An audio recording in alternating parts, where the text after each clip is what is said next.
है। जैसा आप लोग मीडिया कवरेज में देख रहे होंगे कि 15 अगस्त के दिन पुतिन और ट्रंप की मुलाकात होने वाली है। तो क्या कुछ ऐसा संभव है? कैसा? जो अभी थोड़े दिन पहले आपने अर्मेनिया और अजरबैजान के केस में देखा, मिस्टर पीस प्रेसिडेंट के द्वारा नोबेल की चाहत में दो देशों के बीच नगोर्नी काराबाग का विवाद मिटा दिया गया था।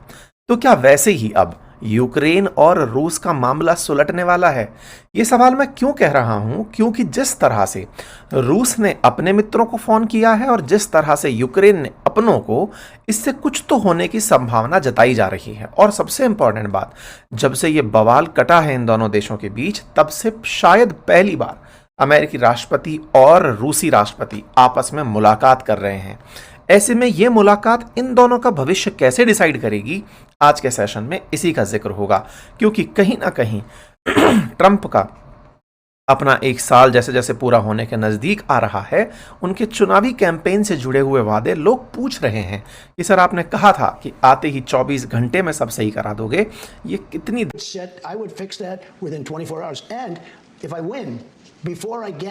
देर क्यों लगी? इसी बीच में खबर बनती है कि ट्रंप और पुतिन की मुलाकात अलास्का में हो रही है। अब ये अलास्का कुछ खास है क्या? ऐसा क्यों कहा जा रहा है कि ये जो अलास्का की मुलाकात है, इससे दुनिया के कुछ देशों को बड़ी दिक्कत हो रही है। रशिया का तो ये तक मानना है कि दुनिया के कुछ देश चाहेंगे कि इस मुलाकात को बाधित कर दिया जाए। कौन वो देश हैं जो नहीं चाहते कि ये दोनों लोग बातचीत करें? आज के सेशन में हम जिक्र करेंगे। क्या इनके साथ कुछ फिर से ऐसा होने वाला है जिसके चलते यूक्रेन पूरी तरह से लुटा पिटा बटा दिखाई दे सकता है? क्योंकि जेलेंस्की का जवाब आया है कि वो अपनी जमीन तो नहीं देंगे, अगर ट्रंप के पास कोई बेहतर प्लान है तो दें। अरे ये बात बोलने की जरूरत क्या है कि हम जमीन नहीं देंगे? भाई साहब, इन्होंने भारत में फोन करके पीएम मोदी से बातचीत करते हुए अपना स्पष्ट पक्ष रखा। इसका मतलब कुछ तो ऐसा है जो यूक्रेन से छिनने जा रहा है। साथियों, अमेरिकी राष्ट्रपति डोनाल्ड ट्रंप 15 अगस्त को अलास्का में रूस के राष्ट्रपति पुतिन से मुलाकात करने वाले हैं। ये मुलाकात की जानकारी जैसे ही पोस्ट हुई, उसके बाद में मीडिया में कयास लगाए जाने शुरू हो गए। हालांकि ये न्यूज़ अब पुरानी हो चुकी है, लेकिन 15 अगस्त तक इसमें कुछ ना कुछ अपडेट आता रहेगा। इसीलिए मैंने आज आपके सामने ये न्यूज़ रखी है। खबर है कि अलास्का में जब मुलाकात होगी तो ये रिस्क का विषय रूस के लिए तो हो सकता है, क्योंकि ये अमेरिकी क्षेत्र है। जिस अमेरिका ने रूस पुतिन के खिलाफ ना जाने कितने प्रकार के सैंक्शंस, कितने प्रकार की तरह की घोषणाएं कर रखी हों, ऐसे में रूस के राष्ट्रपति का यहाँ चल के जाना क्या किसी खतरे से खाली है? साथियों, यहाँ जानना ज़रूरी है कि जिस अलास्का में मुलाकात हो रही है, यह हिस्सा कभी रूस का ही हुआ करता था। ये तो कभी रूस ने इसे अमेरिका को बेच दिया। रूस और अमेरिका के बीच में ये आज के समय जो जल है, इसे बेरिंग स्ट्रेट के नाम से जाना जाता है। ये दोनों क्षेत्र एक दूसरे के बिल्कुल आमने सामने हैं। लेकिन जो मैप आप और हम पढ़ते हैं, उसे देखकर तो ऐसा लगता है कि अमेरिका किसी एक कोने में डला है और रूस कहीं सुदूर पूर्व की तरफ डला है। धरती गोल है तो अलास्का के जस्ट सामने, बेरिंग स्ट्रेट के जस्ट सामने रशिया स्थित है। कुछ इस तरह से, मतलब आप एक स्ट्रेट को क्रॉस करके इधर से उधर रूस और अमेरिका में आ जा सकते हैं। एक तरह से रशिया और अमेरिका आमने सामने वाले पड़ोसी हैं। अब इन दोनों का आमना सामना इसी कारण से लंबे समय से होता आया है। अच्छा, इस आमने सामने की शुरुआत कब से हुई? तो मैं आपको याद दिलाता हूँ। आपको याद है जब अपने डोवाल साहब रूस में गए थे, उस समय पर एक न्यूज़ साथ साथ तैर रही थी। आपको याद होगा डोवाल साहब की रूस की यात्रा पर हमने सेशन किया था और बताया था कि ये वहाँ पहुँच कर के पीएम मोदी से पुतिन जी की बात करवाए थे। उस समय मैंने आपको बताया था कि यहाँ पर ट्रंप के स्पेशल एनवॉय स्टीव विटकॉफ भी आए हुए हैं। ये थे वो स्टीव विटकॉफ। अच्छा, स्टीव विटकॉफ को ट्रंप ने भेजा था। क्यों भेजा था? थोड़ा सा इतिहास याद करिए। आपको याद होगा ट्रंप बार बार इनको धमकाए हुए थे कि तुम 8 अगस्त से पहले पहले समझौता कर लो, नहीं तो तुम्हारे ऊपर बहुत बुरा प्रतिबंध लगाएंगे। 8 अगस्त से पहले ही 6 अगस्त के दिन विटकॉफ जाकर इनसे मिलते हैं और इन्हें अमेरिका का प्रपोजल देते हैं। अब आप सोचिए कि ऐसा क्या प्रपोजल दिया होगा जिससे पुतिन ने खुश होकर के इंडिया को, चाइना को, बेलारूस को, अपने जितने मित्र राष्ट्र हैं सबको फ़ोन करके कह दिया कि भाई स्टीव विटकॉफ आए थे, बढ़िया प्लान लेकर आए थे। ऐसा क्या प्लान विटकॉफ ने दिया होगा?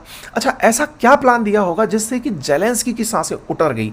ये तो निश्चित ही एक बड़ा सवाल है। अब मैं ये कैसे कह रहा हूं, आप इसको इधर देखिए, आप यहां पर देखिए कि जहां पर सैंक्शन लगने वाले थे रशिया के ऊपर, वहां पर स्टीव विटकॉफ को भेजकर बात कराई जाती है, और उसी बीच पर पुतिन जो है वो इन दोनों से बात करते हैं, और बात करके अपनी बात में एक लाइन बोलते हैं, देखो, in light of special privilege partnership between Russia and India, Putin की outcome of his meeting with US president special envoy Steve Witkoff. इसका मतलब कुछ तो ऐसा था जो स्टीव विटकॉफ ने दिया, जिस पर इन्होंने प्रधानमंत्री मोदी को बताया, और ना केवल प्रधानमंत्री मोदी को बताया बल्कि इन्होंने शी जिनपिंग को भी बताया। इसका मतलब ट्रंप ने कुछ तो बढ़िया दिया। अब वो कुछ बढ़िया क्या है ना, उसके बारे में भी समझ लेते हैं। देखिए क्या है कि रशिया यूक्रेन वॉर में जब से आप लोग देखते आ रहे हैं, रशिया का स्टैंड ये है कि मैंने यूक्रेन का जो हिस्सा कब्जा कर लिया बस वो मुझे दे दो, यूक्रेन को कहो कि शांति अपना ले। अच्छा, यूक्रेन का कहना क्या है, अरे भाई तुमने पहले 2014 में हमारा क्रीमिया छीन लिया था, अब तुम हमारे 4 और क्षेत्र छीन लोगे, कल को फिर तुम 2-4 साल बाद आओगे, फिर यूक्रेन का एक हिस्सा खा जाओगे। तो अगर शांति समझौता चाहिए तो तुम पीछे हट करके समझौता मांगो। देखो, ये रहा यूक्रेन, ये रहा रशिया। अगर आप यहाँ पर देखते हैं तो ये वाला जो हिस्सा देख रहे हैं आप, क्रीमिया, इस पर वो पहले ही कब्जा कर चुका है। कौन कब्जा कर चुका है? रशिया। कब कर चुका है? 2014 में। 2014 क्यों मायने रखता है? अगर याद हो तो G8 जो है ना, उससे निकाल दिया गया था रशिया को अमेरिका द्वारा, इसलिए क्योंकि साहब इसने क्रीमिया पर कब्जा कर लिया। ठीक है साहब, कोई बात नहीं, रशिया को इससे कोई दिक्कत नहीं हुई। उसने निकलने के बाद में फिर अब जब 2022-23 का जो संघर्ष चला, उसने इस जगह पर और कब्जा कर लिया। तो यूक्रेन का कहना है पहले तुम ये ले गए, फिर तुम अब ये हिस्सा ले जाओगे, अब कह रहे हो शांति कर लेते हैं, शांति के नाम पर फिर तुम अगली बार घुसोगे, फिर आधा खा जाओगे। तो इससे बेहतर है कि तुम पीछे हट जाओ। यही हम चाहते हैं। ये कौन चाहता है? यूक्रेन चाहता है। इसका मतलब आज जो रशिया ने लुहांस्क, डोनास्क, ज़ैपोरिज़िया, खैरसान, क्रीमिया पर कब्जा किया हुआ है, रूस चाहता है बस ये हमें दे दो, बाकी शांति कर लो।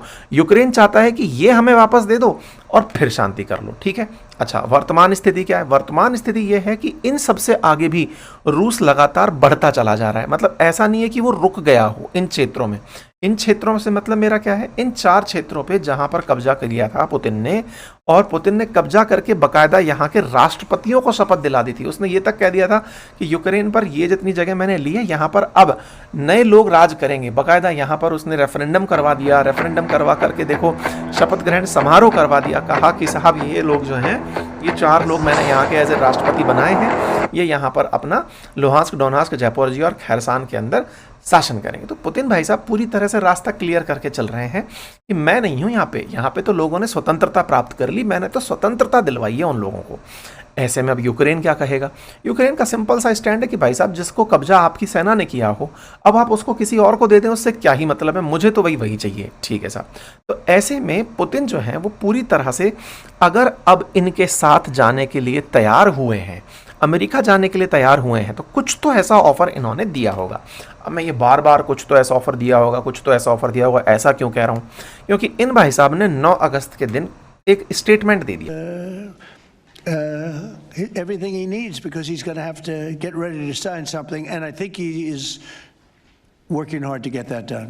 Will Zelensky have to give up territory, Mr. President?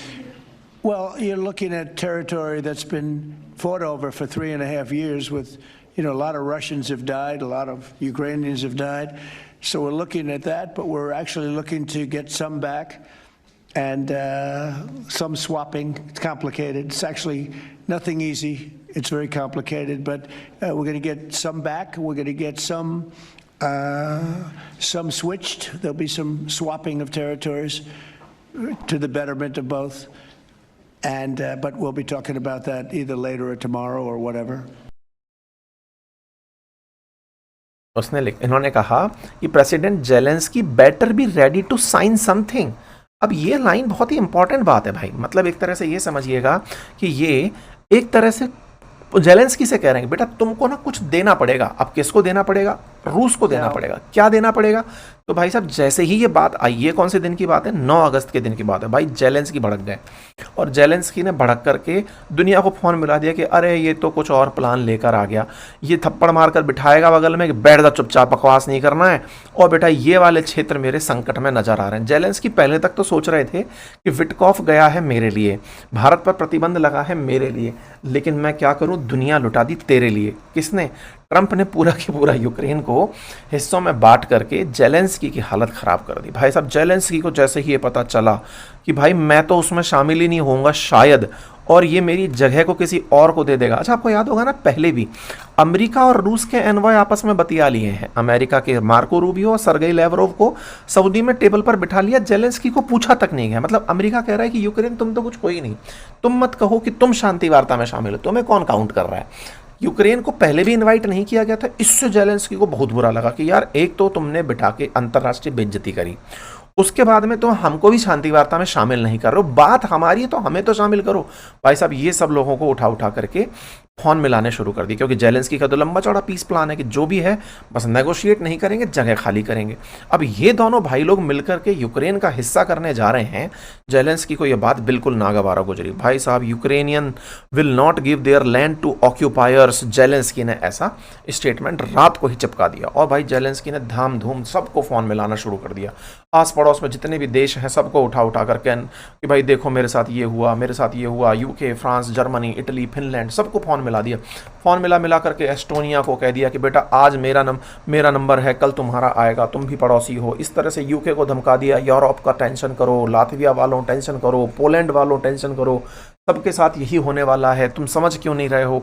और मुझको मीटिंग में ही शामिल नहीं किया जा रहा है। फिर भाई अपना नया हीरो जो ताज़ा यूक्रेन के, वो फ्रांस के मैक्रोन जो आए हुए हैं, उन्होंने अपनी तरफ से कहा कि हाँ भाई इनको शामिल किया जाना ज़रूरी है। जब फेथ ही इनका डिसाइड होना है, भविष्य इनका डिसाइड होना है कि क्या होगा, ऐसे में यूक्रेन को तो शामिल करो। अब ऐसे में जेलेंस्की और पुतिन के बीच में जो भी था, अब वो मामला अमेरिका और रूस के बीच में हो गया। जेलेंस्की को किसी ने नहीं पूछा और ये डिसाइड हुआ कि चलो बिठाते हैं, तुमको पहले भी कहा था जो तुमने कर लिया, आगे भी जो तुमसे कहेंगे वो कर लिया जाएगा। लेकिन यूरोप ने इस बार एक थोड़ा इज्जत बचाने वाला काम किया। यूरोप ने जेलेंस्की से कहा कि भैया हम तुम्हारे साथ हैं। इमानुएल मैक्रोन खुद निकल कर आए और उन्होंने कहा कि यूक्रेन का जो फ्यूचर है वो कोई भी बिना यूक्रेनियंस के डिसाइड ना करे, क्योंकि ये अल्टीमेटली यूक्रेन की 3 साल के संघर्ष की बात है और ऐसे में जेलेंस्की के बारे में विचार किया जाना चाहिए। अब मैक्रोन ने जब ये कहा तो अमेरिका को भी लगा कि यार इसको बुला लो, नहीं तो रायता ढोल देगा ये। तो ऐसे में अब न्यूज़ ये आ रही है कि जेलेंस्की को भी बुलाया जा रहा है अमेरिका की, आ जाओ, तुमको भी बिठा करके पीस के लिए कहा जाएगा कि नोबेल पुरस्कार दिलवाओ।